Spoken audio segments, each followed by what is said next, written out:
Christmas to you all and all that jazz. Gone a bit festive in the old workshop tonight.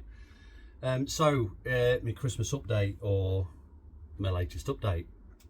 Where do we begin?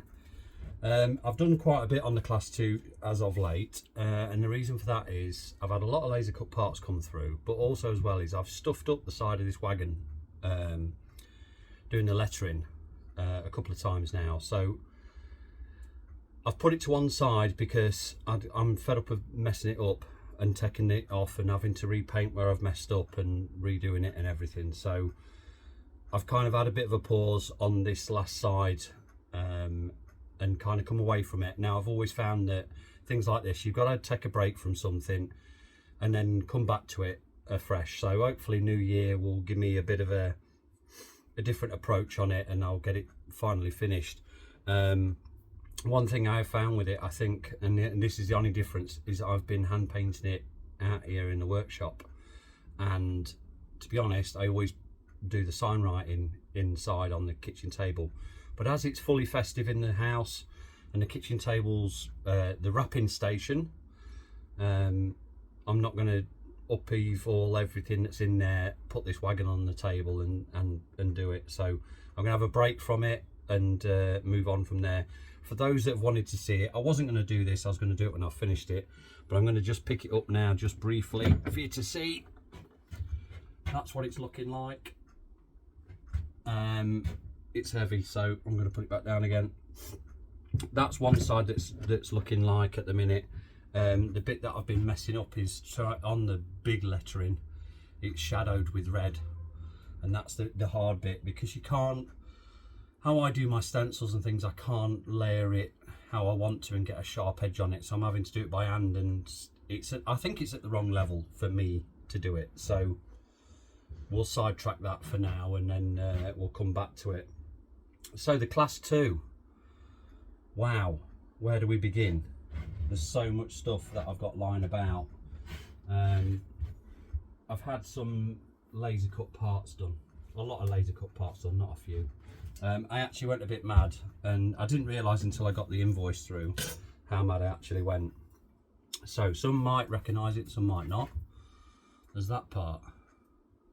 So that part, which has already got a cobweb on it, get rid of that. Yeah. That part is the front, the coal chute basically. This is where the doors will be, the gangway doors for the coal chute. This is where the handbrake's going to go, and there's a cover plate that goes over that with the wheel on it, with the hand wheel on. This side there would have been a scoop on these tenders, fitted on these tenders, and that's where the scoop went. Now I'm not putting all the apparatus in here, but I will, on the front of it, it will look like it's got a scoop on it, because it'll have the wheel, the hand wheel this side as well, and then there's another load of holes up here. There's a little load of holes there. There's some holes down here. The holes down here are for the doors off the engine. There's two brackets, one fits in there, one fits up here, and what that does is the door slides into them. It allows it to move when the engine, because obviously the engine and tender are independent of each other, so it will move from side to side, and it will stop the doors from jamming. It will also stop them from swinging outwards. So that's what that's for there. Completely omitted from the stockings drawings, so if you're going to add that detail in, you'll probably need the works drawings. If not, give me a shout and I'll give you the measurements that I used. There's another hole down here and a hole there. Those marry up. That's the handrail that's going to go on that side. Same on this side. It's a double image. You can see some slots here. That's for the sides of the coal chute that's going to go in, and then there's a roof piece that goes on there, and there's actual lip all the way round. That's why it's done the way it's done. So I've had that cut. I'm not even going to attempt to do anything on that one just as yet, but I was kind of in the mood for getting a bit of brass work done. And then there's this one. Now I should know what that one is. If you don't, I'll tell you, because I'm going to tell you anyway. That is the rear plate of the tender, and you can see all the holes in it, and that's where all the rivets are going to go. Now I'm not riveting this to the bulkheads. I'm going to put the rivet detail in it so it looks like a class 2 riveted tender. There's 2 tiny little holes down here in the middle at the top on this side. They're for the lamp brackets. There's also some that are missing. Now, I didn't know this until after the fact, but they're going to go in here and over here, and there's going to be twin holes, and they're for more, not lamp brackets. Well, they would be if this was a Southern engine. They're going to be for lamp bracket, what's it called? Spare lamp brackets. And if it was going to go onto the Southern, they had another bracket just up here and just over here, because they had a different placement for their lamps. But I'm putting the brackets on because, and if you follow the page, you'll see I put an image on saying, anyone know what these brackets are? And that's what they were for. And it wasn't until I looked back at the lamp bracket drawing, the works drawing, and I saw those little pieces.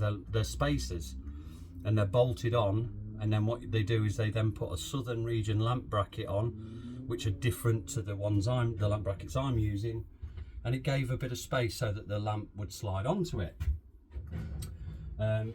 So yeah, I got to the bottom of that, and I was kind of like, right, I'm gonna have to add that detail on because I want this engine to be as if it looked built in 1954. And what a lot of research led me on to believe that all the original tenders had those brackets on. The Southern engines had them on as standard because they'd already had a lamp bracket on them, but the non-Southern region tenders had the brackets but without the lamp bracket on. So that's why I'm adding it on. And the other one I want to show you, it's very tiny and very fiddly, is that one. Now, I had these done as a flat piece, laser cut, and then I bent that one and soldered it. So I've done the upright there for the lamp to sit in. I've done that as a separate piece, and it's tabbed and slotted into the bottom piece, and the bottom piece was dead flat, and then I've bent it in the vise. So run the solder in, so a bit of silver solder in there. And this has got 12BA holes in it. They're clearance, and they're also clearance on that, but I'm going to solder them through that, so it'll just leave 2 stubs for the nuts to go on. Because I believe, unless someone tells me different, they were bolted on, not riveted on. And that's from research from photographs, because that's all you've got to work on. You can forget preserved engines because they are refabricated tenders to, yes, they were done to a drawing, but they didn't have all the detail that was originally done in 1954 or 53 when these were built or whatever. So, and I had that brought to my attention going, oh, you're showing a picture there of a riveted tender, and it's, he goes, I may be wrong, but that's an Ivet tender. No, these were copied from the Ivets. The Ivets were riveted. The original BR standard BR3 tenders were also copies of that Ivet, but with changes. So I've copied it because that's what I'm doing. That's the way it's going to work. The other one I've had done as well is those are still in the packet. They're the side of the ladder, and again, the ladder's different from Ivet to BR standard. If you look at an Ivet tender, the ladder goes all the way down past the buffer beam and goes down, not to the floor, but almost to the floor, because when you got onto an Ivet tender to put water in, the ladder was lower, so they climbed up the ladder that way. Or if it was in a platform, obviously they just went straight onto the ladder. But the ladder for the BR standards went from the buffer beam and then up onto the top, so that's as per it should be. That's one of the cover plates that I was talking to you about. That's for the handbrake. So what will be behind here is the bevel gears that I showed you on a previous video. The bevel gears will be behind here, the wheel on the front, and then there'll be a linkage that goes down to the brake gear on the tender. So that's a cover plate. Very easy. Already got the clearance holes in it. I ain't got to do a lot of work to that apart from bolt it on. Now, the tender itself, the tender frames, I've kind of temporarily bolted everything together so I can show you what I've been up to. Now, I know if you think back, they were already temporarily bolted together anyway, but I stripped a load of parts off it to do them, and then for this video and this video only, I've bolted them all back together so you can kind of see what it looks like. Now, where do we start? We'll start at the back, I think. We'll pick it up. I'm going to probably have to pick this up and then put it down and then show you another bit. So we'll do the back to begin with. Let's hope it doesn't all fall apart, because as I said, it's temporarily bolted together. So here's the back. You notice the buffers are on. Steam heat's there, the hook's there. Vacuum obviously was on from before. The buffer head's on there, buffer stocks. And I've put a bit of primer on the buffer heads because the dreaded rust is coming. And you'll notice, anyone who's got the workshop at home, you'll notice that your steel might take a turn for the worst, because the temperature, like today, yesterday it was only just above freezing at night time. Today it's 13 degrees. I didn't need to put my stove on today, but everything is sweating. My lathe's sweating, my milling machine's sweating. Anything that's steel that's been cold down to nearly 0 degrees obviously is now warming up, and the rust is trying to start. This side of the workshop hasn't been suffering as bad, but it is still suffering. But in the machine side of things, where my machine is, there's a lot more steel and stuff like that in there, so it's staying colder there, and then when the temperature rises, it's knackering stuff up, and the rust is starting.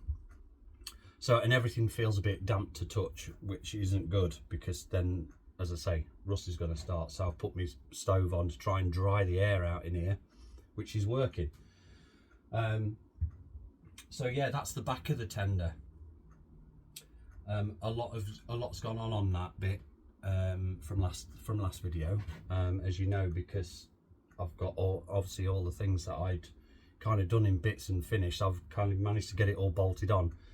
The rear buffer beam and everything's temporarily bolted on, because it's all going to come back off again, because I need to fill up some rivet holes. Sorry, there were clearance holes for the steps, which the steps no longer get bolted onto there. So I need to fill those up, and then the angle that's going to go in behind that holds the buffer, it goes from buffer beam to frame on the outside. It's a visible thing. Now, completely admitted from, as I say, the published drawings that have been out there before, but I've managed to make, I did this a while ago to be honest, and I've just put them to one side. I've managed to make the angle that goes in the back, and it's a bit of a funny shape at the bottom, as you can see, and you see the 3 holes. And the reason I put the buffers on, there's 2 of them obviously, one each side. The reason I put the buffers on is because one of these holes, in fact those 2 holes there, are behind the buffer itself, so I know that they need to be riveted on flush on the outside under the buffer. Then the buffer gets bolted on. This one, this little rivet hole on this side, so there's 3 altogether, that one's visible, but it's to the outside of the buffers, so that one I need to make sure the head's showing on the outside of the buffer beam. So that's kind of why they're on. And then these are going to get, they haven't been done that side yet, I haven't drilled that side, and that's because they marry up with the side of the frames. So I need to transfer the frame holes into here, so that they will then be bolted to the frames, and then they're riveted to the buffer beams, and it will sandwich the frames in between this and the drag box. All will make sense when I put those on, and you'll see it firsthand. But I try to explain what I'm doing with those. So I've still not done the upper stretchers. That'll be an after Christmas, New Year type of thing to get those 2 done. You might have seen as well on Facebook, on my Facebook page, the spring hangers that Adam sent me a picture of, and I shared it as it was. I didn't do any enhancing or anything like that with it, and you can see the level of quality of detail that's in those is really, really, really phenomenal. I was wondering whether they would have a particular bit of detail in them, and that's in the center of them at the top. The spring hangers had an adjuster on the engines, so you can adjust the spring and obviously adjust what the wheels are doing, its ride height and stuff like that. That is in those spring hangers. Now again, it's not really something you're going to see as such because the tender bottom overhangs and they're quite high up, but if you do get that close to it, you'll look and you'll see that detail. So I can't thank Adam enough for those because they are truly phenomenal. So there'll be a New Year thing when they come through, and then they'll be skimmed at the back and stuff so that they can be riveted on, and then it'll be brake hangers, the brake hanger brackets, because they share a hole, so they've got to go on, and all, because of that, the whole framing has got to be stripped off. It's got to be stripped down anyway because I want to get the horn guides on. Then it'll be axle boxes, brake gear and wheels and all host of things, and then it'll get really heavy and I won't be able to waft it up into the camera. I'll have to take the camera down and walk around it. It certainly won't be on the temporary bench that it's on, so I'll have to have a reshuffle of the workshop for everything. So yeah, it's coming on leaps and bounds. So what next bit do I show you? The front of the tender. Now the front of the tender has had quite a bit of work. Let's lift that up. There we go. 2 rubbing plates, 2 bumpers, exactly as per full size. You can see straight through the drag box there. So they're on there. There's still more to put onto the actual drag box itself, but the bumper's on there, and you can see there's the 2 rubbing plates. Now on the drawings, the Dick Stockings drawings for those, it's drawn as 1 rubbing plate, and it says chop at the top off of it because it's where it fits on the frames. I did a lot of research again for those and found that the rubbing plates are 2 separate pieces. They're both identical, so I've copied it. They're temporary bolted in for now. And the bolts marry up with the drag box behind it, so it kind of holds it all together. When I was doing the rubbing plates, I thought, do I get them cast so they've got cast iron look about them? They're a cast item. And I thought, by the time I've asked about getting a pattern made for them and everything like that, I just ended up fabricating them and silver soldering 2 pieces together, and then linishing the face to give it the arc, the curve on the front, and they've worked out perfectly fine. They look brilliant, you know, as you can see by that. They look the part, and again, not something you're going to see, but you do see it, if that makes sense. You're not going to see it in regards to like the rear buffer beam. You see that when the engine's running and stuff. That part, it's going to be underneath the foot plate, so you're not really going to see it as such, but it's a nice detail to add to it. If the engine and tender are split apart in the steaming bays and everything, you can look at it and go, wow, that's quite good. That's quite a nifty bit of detail that's been added. So yeah, so that's all been sorted out there. What else can I show you? Another laser cut part. Drawbar. Now I've just tickled that up with because there was a bit of dross off the laser cutter, because it's quite a bit of thick bit of steel, 8mm thick I think that is. So I've just tickled it up with the me angle grinder with a flap disc in it, just to take all that off to show you. I'm still in 2 minds what to do with that, whether to machine that part of it there between that end and that end, whether to machine that into a round or to leave it as it is, because again, you're not going to see that part, but on the full size that is round in there. It's not square like that is. and I'm wondering whether I put it in the forger at one end and then centre the other end and just turn that down and make it round, or whether to leave it alone. Still in two minds about that, but not something I need to worry about coupling this up to the engine, because the engine's a long way off. A long way off. Last big piece. Ooh. And that's that piece. And that is a big piece of brass. And you'll see that there's the cutout at the front there. This fits straight on the top of there. And I've ordered that, as I said in another video, I've ordered it, yes, I've ordered it very early. I don't need it yet, not even close to needing it yet, but I've ordered it because the simple reason is it's going to help me check it for square.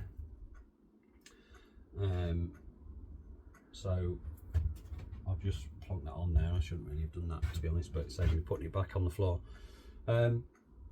It's going to help me check it for square. There's additional details that need to obviously to be added to that, in terms of hole bolts and bolt holes, sorry, not hole bolts. What the hell am I talking about? So like Christmas cheer.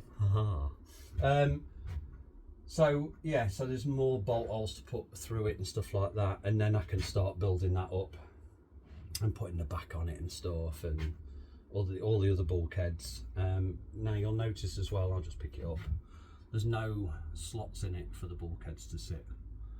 And the reason for that is I didn't want to put them in, because I don't want to go to put it all together and something doesn't marry up. That's an expensive piece of brass to mess up. Whereas if I use that as a square and square where the bulkheads are going to go and mark it and stuff like that, I can build it up how I want to build it up. So that's why I've done what I've done with it. So yeah, it's becoming into a big lump now, and I'm very impressed so far with, because I didn't think for 1 second, working out from full size down into 7 1/4, that I would get the detail that I wanted in it, and whether I could get it to look how I wanted or anything like that.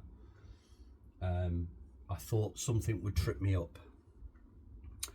And anyone that's starting out, yeah, unless you are a super confident person, which I don't think anyone starting out in model engineering is, I doubt my own ability. And that's as plain and simple as that. I doubt my own ability to make something or to do something. Even though I finished my dad's engine and it works and everything like that.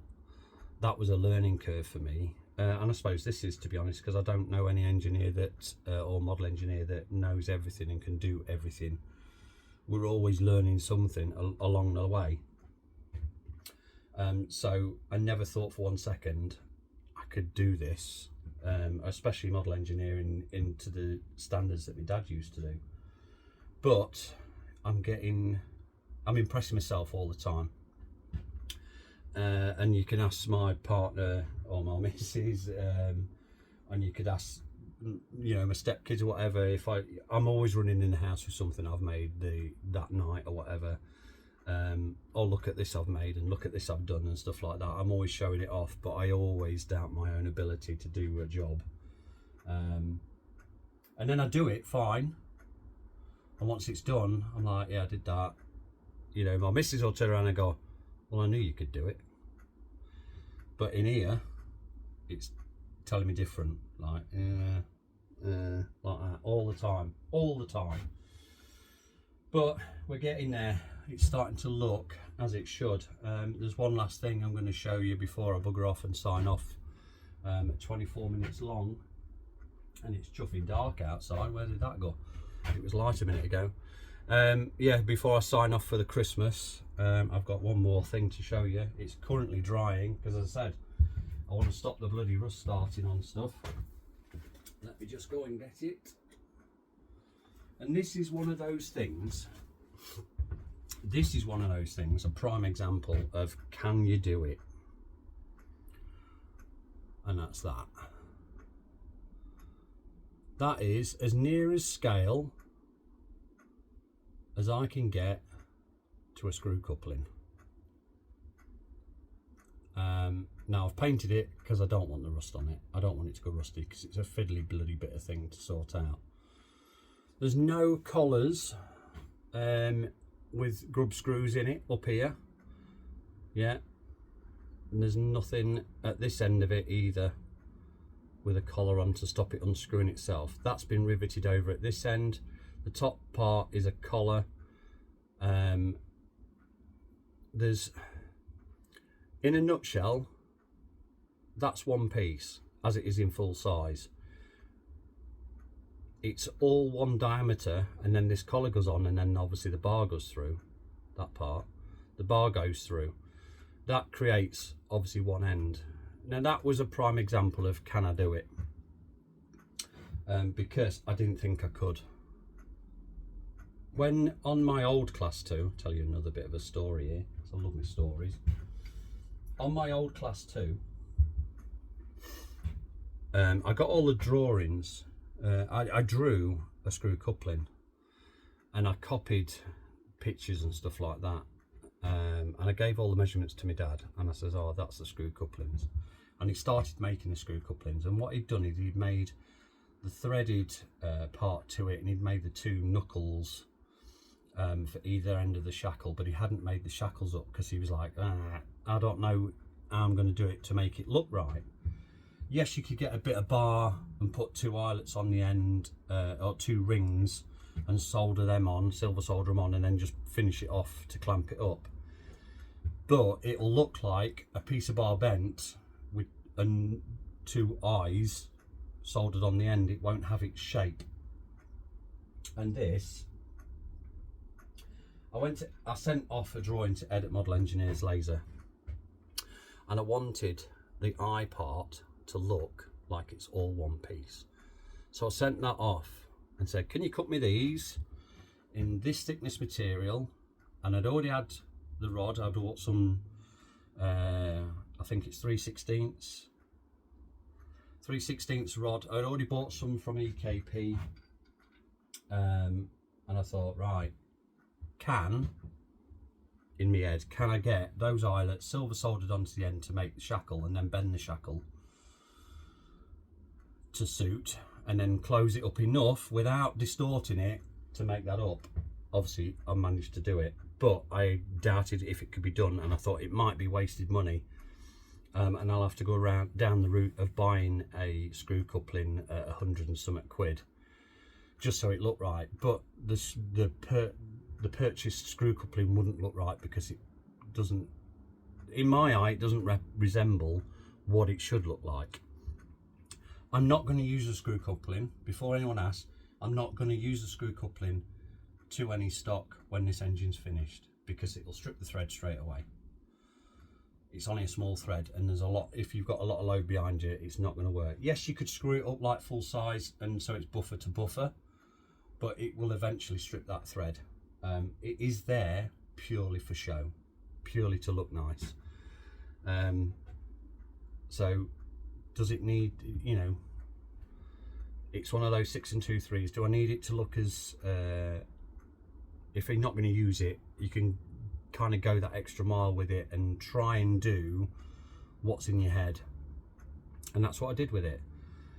It's worked out really, really well, to my surprise. Probably the most intricate thing I've ever made, model engineering wise, because I found, even doing my dad's engine, it was just a case of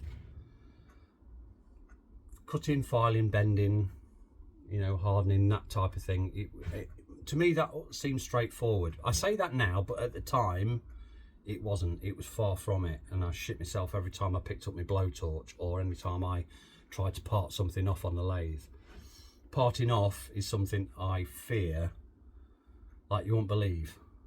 I'm getting there, but I'm 9 years down the line. It's taken a lot of, you know, persevering, as it were, to do it. So yeah, for all those newbies out there and the beginners, keep persevering with it. You're not going to build one overnight,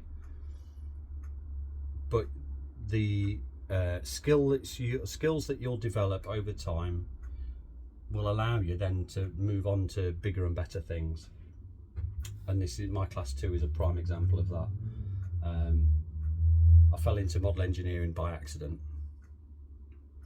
That, and my dad was into it, but I could have stayed at 00, you know, and just been happy to watch tabletop trains, but I didn't. I went for it all out. So yeah, so that's it for this year, I think. Well, certainly for video updates. I want to thank every single person that has liked or shared it or commented on it, good or bad. I think it's brilliant that other model engineers appreciate what model engineers do. I think the quality of work that comes out of workshops is phenomenal, and it can only get better. It can only get better as technology gets better. We can try more. In your head, what if? What if I can make it? What if someone could 3D print that and then I could have it cast? There's always the what if. You haven't got to fabricate everything. You're not cheating. I was looking through some old photographs today, because I've sorted a file out of new engine, old engine, and I was looking through some old photographs of my old engine that I built with my dad, my class 2. We fabricated everything on that apart from the frames, and it's probably why it took us so long to do it. At the end of the day, if you can draw it, you can have it cut. If you can have it cut, you can have it fabricated together. If you can fabricate it together, you're kind of copying what they used to do in the big steel workshops of Crewe, Darlington, Doncaster, all over Brighton, all over the country. They all did the same thing, just on a massive scale. So keep up the good work. Thank you to everybody. I do appreciate it. I'm going to do more in the new year. That is a promise. Once things have settled down, Christmas is out the way, New Year's out the way, and we can all get back into the workshops. Or if you're getting in the workshop over Christmas and New Year, enjoy your time. Keep that bloody rust at bay, and I'll see you on the other side. Take care.